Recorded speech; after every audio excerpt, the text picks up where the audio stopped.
Boa noite, amados irmãos, amadas irmãs, amigos, amigas, alunos, alunas, ex-alunos, ex-alunas, os meus familiares, todos vocês que estão aqui.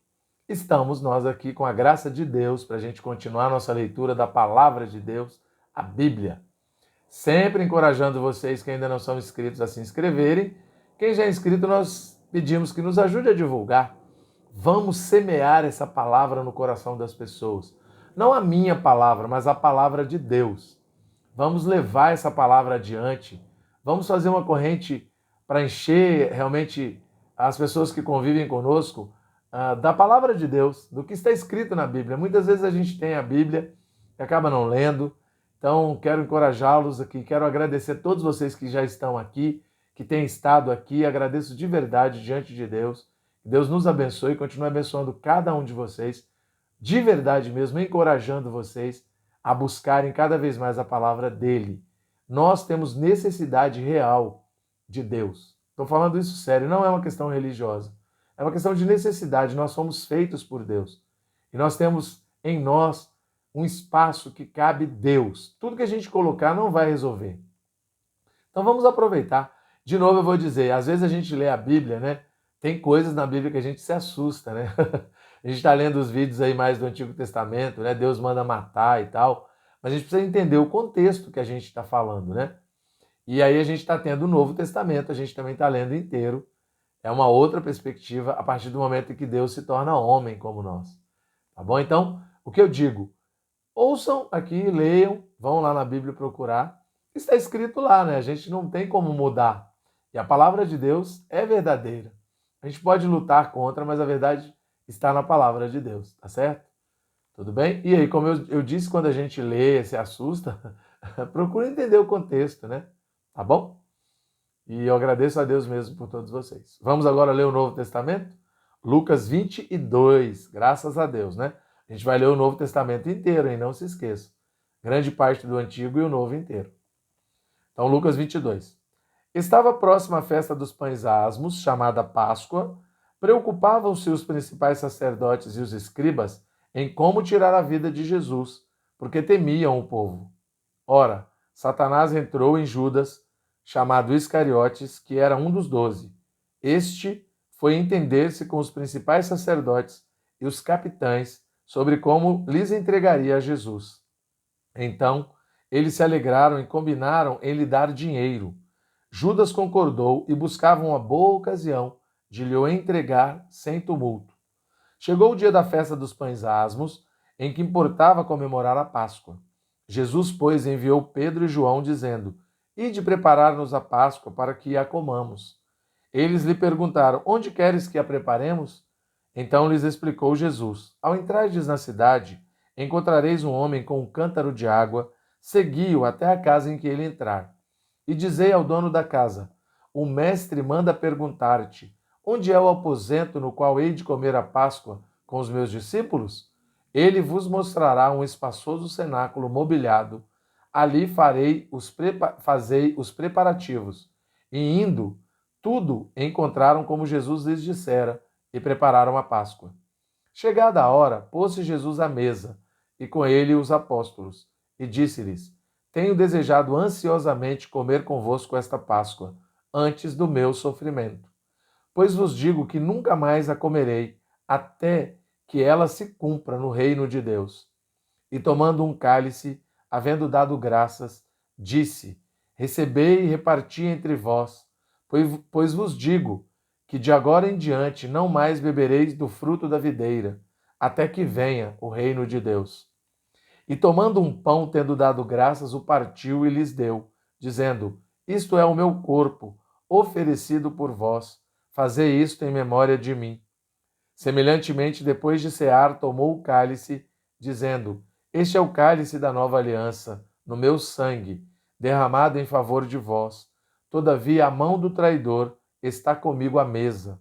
Porque o Filho do Homem, na verdade, vai, segundo o que está determinado, mas ai daquele por intermédio de quem ele está sendo traído.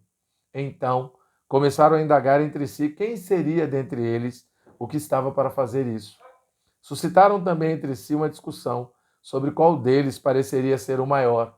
Mas Jesus lhes disse: os reis dos povos dominam sobre eles, e os que exercem autoridade são chamados benfeitores. Mas vós não sois assim. Pelo contrário, o maior entre vós seja como o menor, e aquele que dirige seja como o que serve. Pois qual é maior, quem está à mesa ou quem serve? Porventura não é quem está à mesa? Pois no meio de vós eu sou quem serve. Vós sois os que tendes permanecido comigo nas tentações, nas minhas tentações. Assim como meu Pai me confiou um reino, eu vô-lo confio, para que comais e bebais a minha mesa no meu reino, e vos assentareis em tronos para julgar as 12 tribos de Israel. Simão, Simão, eis que Satanás vos reclamou para vos peneirar como trigo. Eu, porém, roguei por ti, para que a tua fé não desfaleça. Tu, pois, quando te converteres, fortalece os teus irmãos. Ele, porém, respondeu: Senhor, estou pronto a ir contigo, tanto para a prisão como para a morte. Mas Jesus lhe disse: afirmo-te, Pedro, que hoje 3 vezes me negarás. 3 vezes negarás que me conheces antes que o galo cante.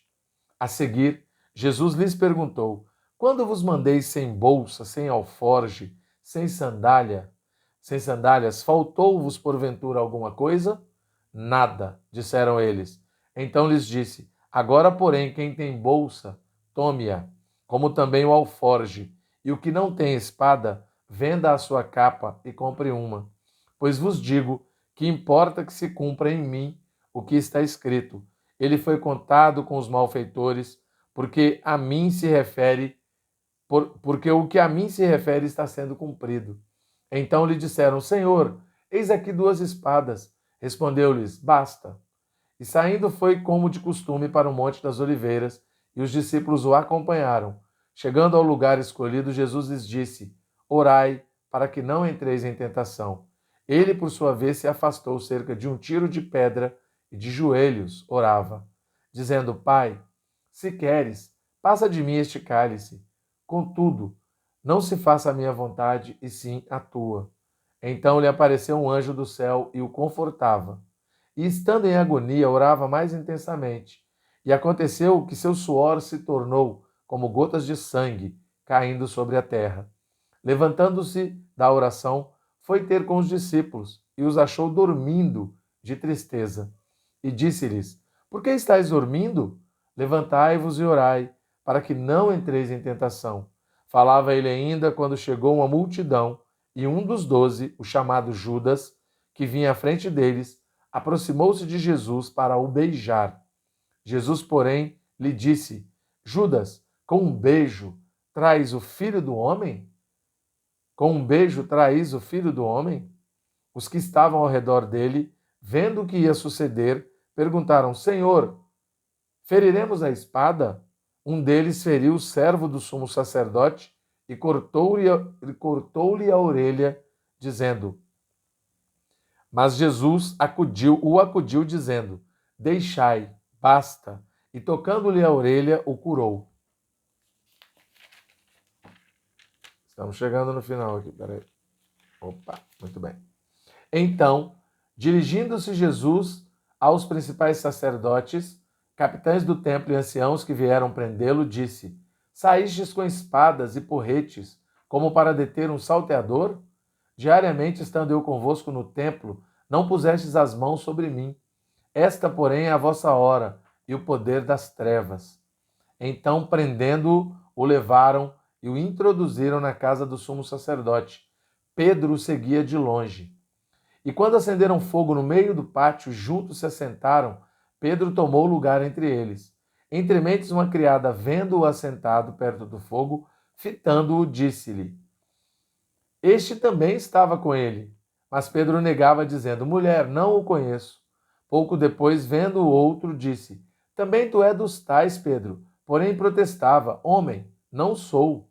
E tendo passado cerca de 1 hora, outro afirmava, dizendo: também este verdadeiramente estava com ele, porque também é galileu. Mas Pedro insistia: homem, não compreendo o que dizes. E logo, estando ele ainda a falar, cantou o galo. Então, voltando-se o Senhor, fixou os olhos em Pedro, e Pedro se lembrou da palavra do Senhor, como lhe dissera: hoje 3 vezes me negarás, antes de cantar o galo. Então Pedro, saindo dali, chorou amargamente. Os que detinham Jesus zombavam dele, davam-lhe pancadas e vedando-lhe os olhos, diziam: profetiza-nos, quem é que te bateu? E muitas outras coisas diziam contra ele, blasfemando. Logo que amanheceu, reuniu-se a assembleia dos anciãos do povo, tanto os principais sacerdotes como os escribas, e o conduziram ao sinédrio, onde lhe disseram: se tu és o Cristo, dize-nos. Então Jesus lhes respondeu: se vos disser, não acreditareis. Também se vos perguntar, de nenhum modo me respondereis. Desde agora está sentado o Filho do Homem à direita do Todo-Poderoso Deus. Então disseram todos: logo tu és o Filho de Deus? E ele lhes respondeu: vós dizeis que eu sou. Clamaram, pois: que necessidade mais temos de testemunho? Porque nós mesmos o ouvimos da sua própria boca. Amém? Louvado seja o Senhor.